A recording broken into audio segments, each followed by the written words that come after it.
Delhi Capitals के गेंदबाजों से लगाकर बल्लेबाजों का आया तूफान, रच दिया इतिहास, बदल गई पूरी पॉइंट टेबल का हाल। नमस्कार दोस्तों, स्वागत है एक बार फिर हमारे चैनल में। आईपीएल 2023 का 34वां मुकाबला Delhi Capitals versus Sunriser Hyderabad के अपने होम ग्राउंड पर खेला गया, जहां पर दिल्ली कैपिटल्स के गेंदबाजों से लगाकर बल्लेबाजों ने काफी शानदार परफॉर्मेंस करते हुए हैदराबाद के यहाँ पर पूरी तरह से ध्वस्त कर दिया है। तो दोस्तों इसी के साथ यहाँ पर दिल्ली कैपिटल्स ने सनराइजर हैदराबाद को 7 रनों से यह मुकाबले में हराते हुए यह मुकाबला अपने नाम कर लिया है। तो इसी के साथ ही आज की शानदार परफॉर्मेंस के बाद पर्पल कैप और ऑरेंज कैप के हकदार बदल चुके हैं। तो दोस्तों आज के इस वीडियो में हम आपको बताने वाले हैं कि आखिरकार यहाँ पर दिल्ली कैपिटल्स की शानदार जीत के बाद क्या रहा पॉइंट टेबल का हाल, और साथ ही यहाँ पर ऑरेंज कैप और पर्पल कैप की कौन है असली हकदार। तो दोस्तों ये सब जानने के लिए बने रहें वीडियो के आखिर तक। और साथ ही अगर आपने हमारे चैनल को सब्सक्राइब नहीं किया है तो आईपीएल से जुड़ी हर एक लेटेस्ट अपडेट के लिए चैनल को सब्सक्राइब कर बेल आइकन जरूर दबा लें। तो दोस्तों यहाँ पर आज के इस शानदार मुकाबले में दिल्ली कैपिटल्स ने पहले बल्लेबाजी करते हुए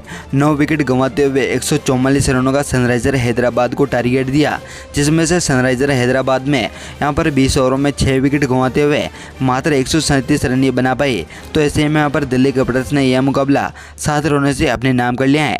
तो इसी के साथ यहाँ पर आज की शानदार जीत के बाद यहाँ पर बात करते हैं पूरी पॉइंट टेबल की। तो दोस्तों यहाँ पर पॉइंट टेबल में 10वें स्थान पर नाम आता है दिल्ली कैपिटल्स का, जो अब तक यहाँ पर 7 मुकाबले खेलने पर 2 मुकाबले जीतने व 5 मुकाबले हारने पर उनके पास 4 पॉइंट हो चुके हैं। तो यहाँ पर उनके नेट रन रेट -0.961 है।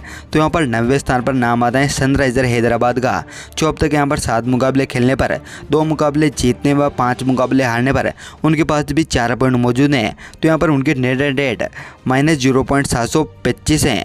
तो यहाँ पर 8वें स्थान पर नाम आता है कोलकाता नाइट राइडर्स का, जो अब तक यहाँ पर 7 मुकाबले खेलने पर 2 मुकाबले जीतने व 5 मुकाबले हारने पर उनके पास भी यहाँ पर 4 पॉइंट मौजूद हैं। तो यहाँ पर उनके नेट रन रेट -0.186 है। उसी के साथ यहाँ पर बात करते हैं, इसी के साथ यहाँ पर 7वें स्थान पर नाम आता है मुंबई इंडियंस का, जो अब तक यहाँ पर 6 मुकाबले खेलने पर 3 मुकाबले जीतने व 3 मुकाबले हारने पर उनके पास 6 पॉइंट हो चुके हैं। तो यहाँ पर उनके नेट रन रेट -0.254 है। तो यहाँ पर 6ठे स्थान पर नाम आता है पंजाब किंग्स का, जो अब तक यहाँ पर 7 मुकाबले खेलने पर 4 मुकाबले जीतने व 3 मुकाबले हारने पर उनके पास 8 पॉइंट हो चुके हैं। तो यहाँ पर उनके नेट रन रेट -0.162 है। तो यहाँ पर 5वें स्थान पर नाम आता है रॉयल चैलेंजर्स बेंगलोर का, जो अब तक यहाँ पर 7 मुकाबले आईपीएल 2023 में खेल चुके हैं, जिनमें से 4 मुकाबले जीतने व 3 मुकाबले हारने पर उनके पास 8 पॉइंट हो चुके हैं। तो यहाँ पर उनके नेट रन रेट -0.008 है। तो यहाँ पर 4थे स्थान पर नाम आता है गुजरात टाइटंस का, जो अब तक यहाँ पर 6 मुकाबले खेलने पर 4 मुकाबले जीतने व 2 मुकाबले हारने पर उनके पास 8 पॉइंट हो चुके हैं। तो यहाँ पर उनकी नेट रन रेट 0+0 है। तो यहाँ पर 3रे स्थान पर नाम आता है लखनऊ सुपर जायंट्स का, जो अब तक यहाँ पर 7 मुकाबले खेलने पर 4 मुकाबले जीतने व 3 मुकाबले हारने पर उनके पास 8 पॉइंट मौजूद है। तो यहाँ पर उनकी नेट रन रेट +0.549 है। तो यहाँ पर दूसरे स्थान पर अब राजस्थान रॉयल्स की टीम आ चुकी है, जो यहाँ पर 7 मुकाबले खेलने पर 4 मुकाबले जीतने व 3 मुकाबले हारने पर उनके पास यहाँ पर 8 पॉइंट मौजूद हैं। तो यहाँ पर उनकी नेट रन रेट 0.844 है। तो यहाँ पर पहले स्थान पर चेन्नई सुपर किंग्स आ चुकी है, जो अब तक यहाँ पर 7 मुकाबले खेलने पर 5 मुकाबले जीतने व 2 मुकाबले हारने पर उनके पास सबसे ज़्यादा 10 पॉइंट मौजूद हैं।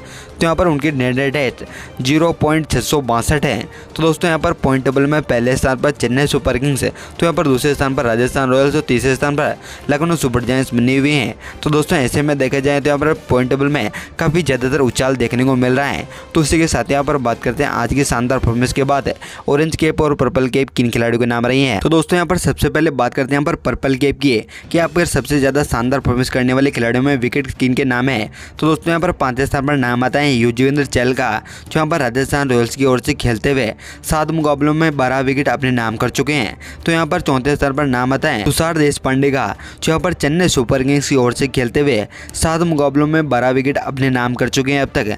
तो यहाँ पर 3रे स्थान पर राशिद खान का नाम आता है, जो यहाँ पर गुजरात टाइटंस की ओर से खेलते हुए 6 मुकाबलों में 12 विकेट वो भी अपने नाम कर चुके हैं। तो इसी के साथ यहाँ पर दूसरे स्थान पर नाम आता है मोहम्मद सिराज का, जो यहाँ पर आरसीबी की ओर से खेलते हुए 7 मुकाबलों में 13 विकेट अपने नाम कर चुके हैं।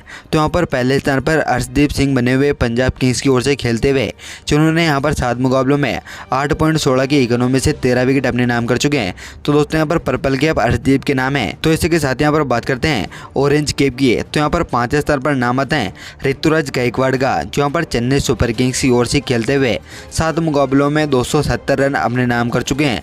तो यहाँ पर 4थे स्थान पर नाम आता है विराट कोहली का, जो यहाँ पर आरसीबी की ओर से खेलते हुए 7 मुकाबलों में 279 रन अपने नाम कर चुके हैं।